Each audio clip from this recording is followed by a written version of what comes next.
Canik, Janik, Canik, there seems to be several different pronunciations of the name.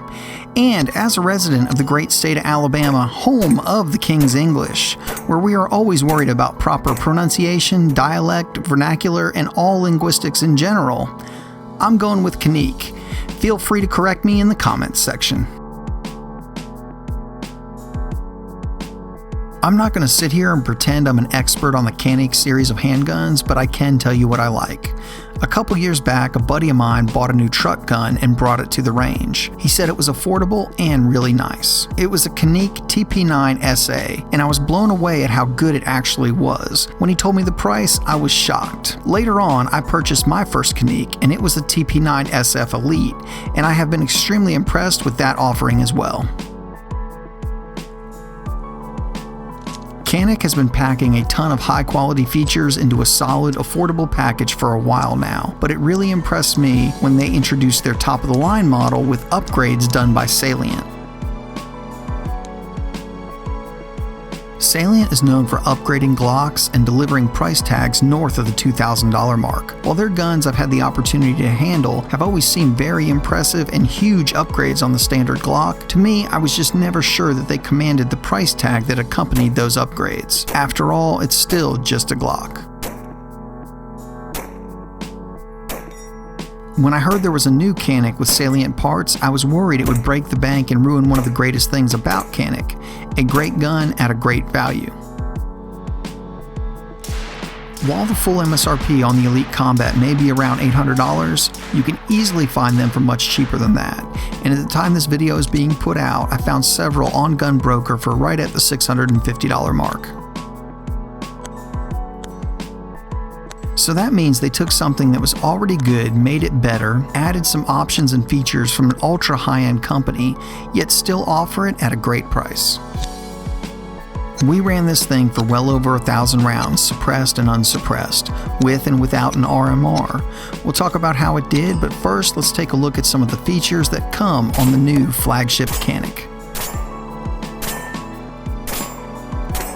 There's a lot of upgrades on the TP9 Elite Combat, but probably most notable are the parts done by Salient Arms, and kind of shocking to find their parts on a gun that's cheaper models cost as much as one of Salient's Glock barrels.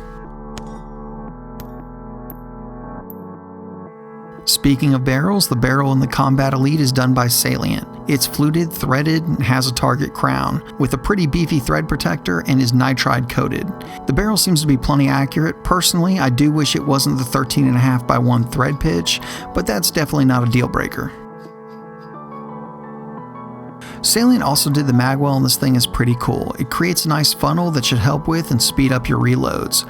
But what I really like about it is the way it kind of hugs your hand and really locks it in on the grip.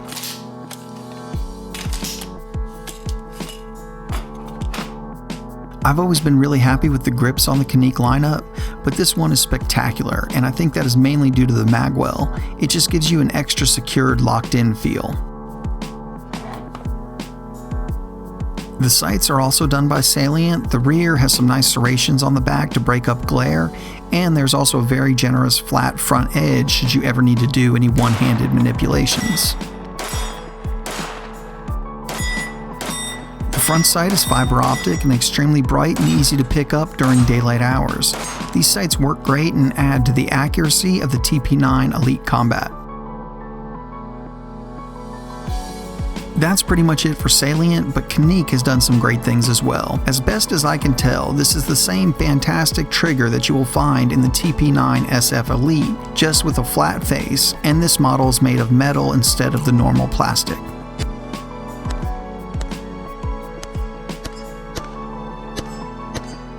But to me, the flat face combined with the rigid metal make the trigger feel even lighter than its actual pull weight, which is a very impressive just under 4 pounds on my scale after over 1,000 rounds through the gun. The reset is also scary short, and with the flat face this makes for a very fast shooting gun. If you so desire, this would be a great gun to shoot competition with. Caniks are known for their exceptional triggers, and the Elite Combat takes it up a notch.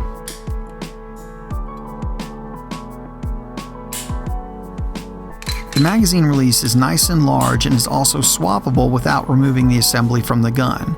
It comes with the medium size installed, which I'd say is plenty big, and a smaller and larger one in the box to customize the Elite Combat to your liking. The magazine release is also reversible for wrong-handed shooters.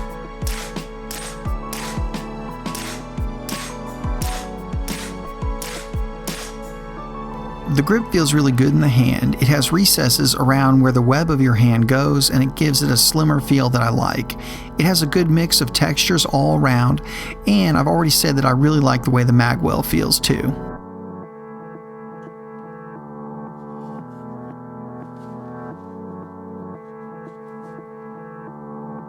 There's also an oversized slide release that is extremely easy to use. A nice little memory spot for your finger when it's not on the trigger. Very good and aggressive front slide serrations, a striker indicator, and a loaded chamber indicator. Well, that's a ton of stuff, and there is no doubt that the Elite Combat comes fully feature-packed, but none of that stuff matters if it doesn't shoot well. Well, have no fear. Just like other Caniks I've shot in the past, this pistol far outperforms its price tag. This thing shoots phenomenally well, and much more like a pistol that would cost double or triple what the Combat Elite costs. The grip combined with the unbelievable trigger and exceptional sights, or an optic, make for a pleasurable gun to shoot and shoot a lot.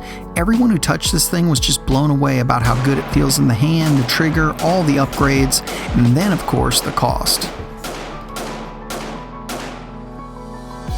It's extremely accurate as well. We had no problems hitting anything we wanted to hit and able to do it in pretty quick fashion. This would make an exceptional gun for a competition shooter, and the trigger makes it extremely fast. Without any doubt, this gun is more accurate and faster than I am.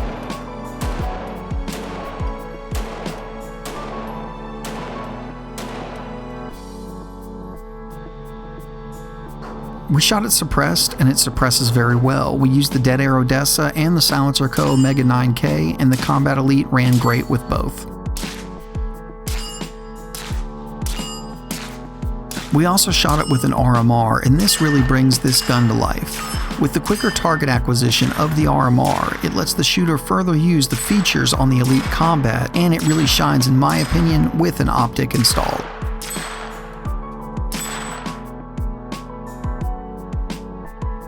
Also, with the optic plate on the pistol, you can add this little charging handle that comes in the box with the Elite Combat. I'm not sure how practical this is, but I love this thing.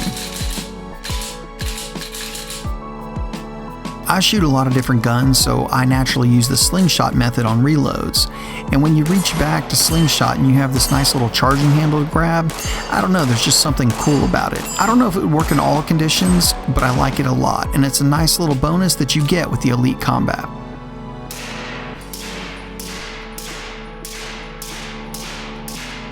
The gun was 100% reliable with every supersonic load we tested, from 115 to 124 grain to hollow points. Everything we fed it, it just ate up and asked for more. Now with subsonic, especially when it was new, it would occasionally stumble, but that's totally normal for a striker-fired handgun. Once the gun gets worn in a little, it will run the subsonic, but it seems that fresh spraying is just too powerful for the weaker subsonic rounds to overcome. Really not a big deal, and I've had the same issue with virtually every striker-fired gun, from Glock to HK to CZ. New striker-fired guns just won't run subsonic ammo. Towards the end of the review, the subsonic would run great, and if you don't plan on suppressing it, this is completely a non-issue. And if you run suppressors a lot, you know that this is just a fact of life. Let's take a look in the box, and it's pretty massive because the Elite Combat comes with a lot of extra goodies. First off, you'll have the adapter plates to work with nearly any optic you can come up with. There's also this cool little plastic box to hold all your extra hardware. I like this so much more than little plastic bags that always seem to get lost that you'll find in other pistols. Inside, you'll find all different length screws to mount different optics, a couple of different size mag releases, different color fiber optics for the sights, and some other goodies, all in a nice little box so it won't get misplaced. You'll also get 2 magazines, a flush fit 15 rounder and another with a 3-round extension, bringing it to an 18-round capacity. You'll also get a swappable back strap, some cleaning tools, and a wrench that you will need to take off the thread protector because it comes pretty tight from the factory. Some literature with the manual on how to disassemble your Canik because they are a little different than most other pistols, a holster, and a paddle for the holster. I don't want to spend a ton of time on the holster because I think most people serious about holstering this pistol will get a custom one, but this is a pretty good holster for an included holster. It's retention but has a new smarter way to release and keeps your finger away from the trigger upon release. To me, this is actually a good usable holster if you're a new shooter, whereas I wasn't really a fan of the old style. But again, if you want to get serious about anything, you'll probably want to look at a custom holster. It is nice that they include it in the package though. All in all, Canik has teamed up with Salient to deliver a feature-packed gun in true Canik fashion that delivers an amazing gun at an amazing price. The TP9 Elite Combat delivers on ergonomics, accuracy, reliability, and features that most guns would be having you pay a whole lot more money for. I'm really impressed with this gun. It's an absolute pleasure to shoot and is one of those guns that no one wanted to put down. I'd also take this gun over a lot of similar guns that cost much more than the Canik TP9 Elite Combat and still have some money left over to buy some ammo or an RMR or a suppressor. Let's face it, probably a suppressor. I really like suppressors. Thank you guys so much for watching, and a huge thank you goes out to Ammo Incorporated for providing some of the ammo that we used during this review. Guys, if you're not already subscribed, go ahead and hit that subscribe button right now. It really helps us out a lot. And go ahead and hit that like button too. If you want to help support Alabama Arsenal, the best possible way to do that is on Patreon. Be sure to check us out on Facebook and Instagram so you can see the stuff we're currently reviewing way before it hits the YouTube channel. We now have gear available and you should see it right below the video. If not, there's a link in the description. And as always guys, thank you so much for watching.